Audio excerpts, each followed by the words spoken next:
been after me. Y'all favorite came after me. My fans up and them bands up. Bring my fam up. The mentality. These niggas be faking. The mentality. These niggas be hating. The mentality.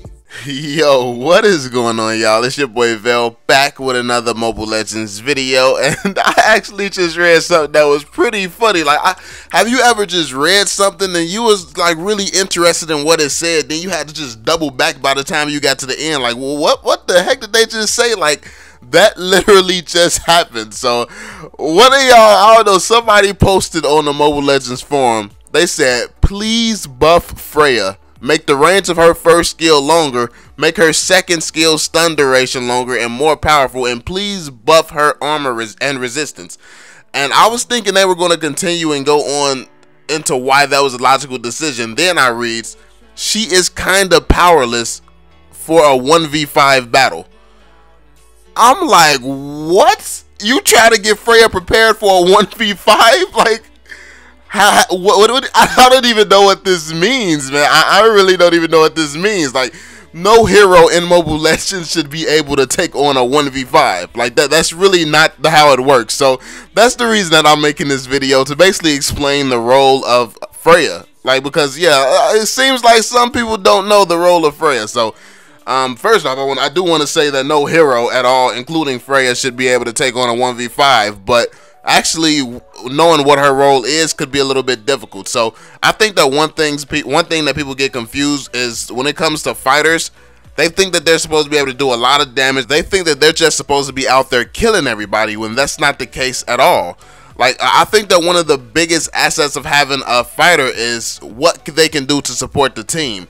Now, if you want your fighter to be out there just slaying and killing everybody, you really have to think about the other characters that you're supposed to have on your team. So if you, and honestly, it does come down to strategy at the end of the day. Depending on what your team strategy is, then it changes. Your role can change. What like basically characters can be used in different clever ways. That's the best part about a MOBA. Like, one thing, even though something is not in the meta, you can use a character a way that no one ever has thought to use that character, and that character then becomes viable with your team strategy.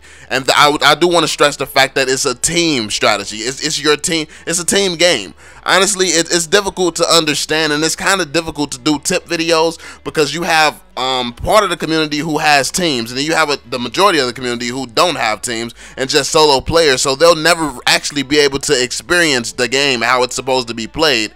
So it's very, very difficult to make videos trying to explain this stuff to you all. But for basics sake, we're going to talk about the fact that Freya is, she has stun, she has crowd control, and she does a decent amount of damage. But you also have ADC. The job of an ADC, if you don't know what that is, it's a marksman character. ADC stands for attack, damage, and carry. You're supposed to, the ADC is their job to do a lot of damage and carry. An assassin, is their job to clean up. It's their job to go through, clean up, and destroy high value targets. So if you have one person who's supposed to be damaging them, and you have another person who's supposed to be finishing them, and then you have mages. Mages, they're supposed to be bursting people and putting even more damage on people. So you have three characters that's based solely around damaging the other team and taking them down. And all three of those characters are pretty squishy. Those characters are squishy and they can go out easy. That's how you know they're damage dealers. Then you have someone who's a tank, and then you have someone who's a fighter. So that makes you wonder, what is the fighter's role? So the tanks and the fighter roles are very similar, except for a fighter deals more damage than a tank. A tank is supposed to go in and initiate, but also a fighter is supposed to go in and initiate. But a fighter's job is not to just completely obliterate people when they jump in. If you were able to just jump in and take out 5 people, what would be the point of having a team? Like, if you could just get a team of fighters. A fighter's job is to go in, hit them with some crowd control, deal a little bit of damage on high value targets, deal a little bit of damage on everyone there, basically. Obviously, as a team, you want to focus the right people. You definitely want to take out the people who deal the most damage first. Like, honestly, when I'm playing, I'll just walk right past a tank and I'll just take out whoever's the biggest threat on their team, whoever's the most fed, whoever hasn't went down, whoever's literally going to cause a problem for my team. And that's what the whole team should do. The whole team should just ignore certain heroes like they're not there at all, and take out the heroes that really matter. If one ADC, the other team ADC runs away, then it's your team's job to basically focus on the next, the second best high value target, and then focus on that one if he tries to come back and help the team. It's basically a team effort. You have to really make the best decisions to put your team in the best spot.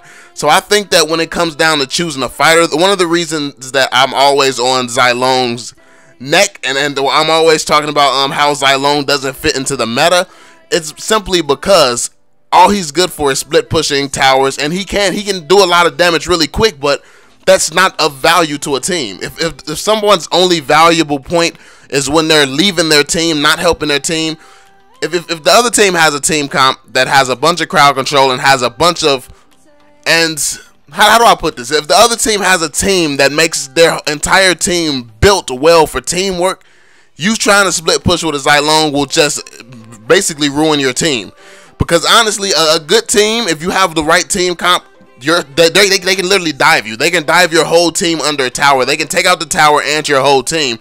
By the time Zylong is trying to push one side by himself, he can literally, like, your whole team can literally come up, destroy the other team, and then one person can go back to the base and your team can still go and end the game by themselves.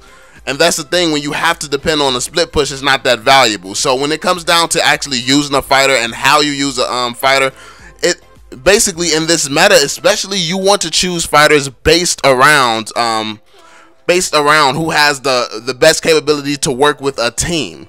And that's why I'm always on Zylong's neck, because he just doesn't fit. He doesn't meet that criteria. All he does is deal damage. He's good for damage and he's good for split pushing. Neither of those things are basically, that has to be a strategy. Basically, that has to be a strategy. I'm gonna make a video about Zylong eventually, so maybe soon. But let me know in the comment section. Do you want to hear a video about Zylong? Because yeah, basically when it comes down to Zylong, when you split push, that has to be a team decision. Like, so many people just start losing. They start losing. They think their team's bad. They think they're going to lose. So they just go off and do their own thing with Zylong. Zylong is one of those characters that does not promote teamwork. He promotes, oh, this team is bad. This team looks like it's going to lose. There's no teamwork or something. So let me just go off by myself and go do something random. That's the type of thing that Zylong is. That's what I see him as. And sometimes it pays off. Most of the time it doesn't. And that's the type of character that Zylong is. Like, no Zylong player just has insane win rates or anything like that, because he's not a team player. Yeah, you can get some crazy plays with him to get a lot of kills and stuff if the other team doesn't have crowd control or characters that actually counter Zylong, but that does not make it a good pick. And I think that's the thing with Freya. Freya is an amazing character because she has all these stuns. She has the stuns. She's very powerful. She can jump. She has escapes. Like, she can really do her job and benefit the team in numerous ways. And that's basically what you want to look for when you're looking for a fighter, especially in this meta. Now, there are strategies that work when you have where split pushing is just your strategy going in. If split pushing is just your strategy going in, honestly, you probably want some characters, like, basically a good pick for split pushing is like a Bane. And yes, I said a Bane and a Zylong. Bane and Zylong could end the game very, very quickly, and there's nothing that they can do. It's really nothing that they can do. So if Bane and Zylong is together in the lane, then you have some people who can really sustain themselves, keeping everybody busy in another lane or something. That could really be a problem. That could really be a problem for another team because you all can push so fast. So that strategy works if it's the strategies that you all are intending to do. But the majority of the time, people are solo players, and when you're a solo player, split pushing really just hurts the team 99.9% of the time. So, yeah, let me know what you all think. Let me know your thoughts down in the comment section below. This is just some of the MOBA basics, in my opinion. Yeah, like learning the roles. This is really just understanding the roles and what everyone is supposed to do. And hopefully this can help a lot of people understand why I say some of the things that I say. I know I don't go into it and I don't explain it a lot of the times, but I'm trying to get more into tip videos and actually explaining the reasoning behind why certain decisions are not good decisions and certain characters are not good characters. Even if they're powerful characters, that may not be the best character. And a lot of people don't even know what the word meta means. And that's part of the reason a lot of people don't understand why Xylong is a bad pick as well, because they don't understand the word meta, so they obviously can't know the meta. And that's one of the biggest things too. So we're getting more into tip and tricks videos. Let me know if you all like this. Drop that thumbs up. And I do want to say I appreciate all of you all who watch to the end of the videos, and all of you all who drop a thumbs up on the videos, because a lot of people don't. Like, you all don't have to, but you take the time to really show that you support the videos, and I really appreciate that. So thank you all so much. That was pretty much it. Let me know your thoughts in the comment section down below, and I'm gonna catch y'all on the next one, homies. Peace out, y'all. Life gets so much better than it is right now. We going so high up, we never will fall down. Told him I'ma make it where I'm from is dangerous. Niggas get they all just to make it out. Gotta do it for my family. These haters wanna see the end of me, but really I'm who they pretend to be. I gotta make it for my family.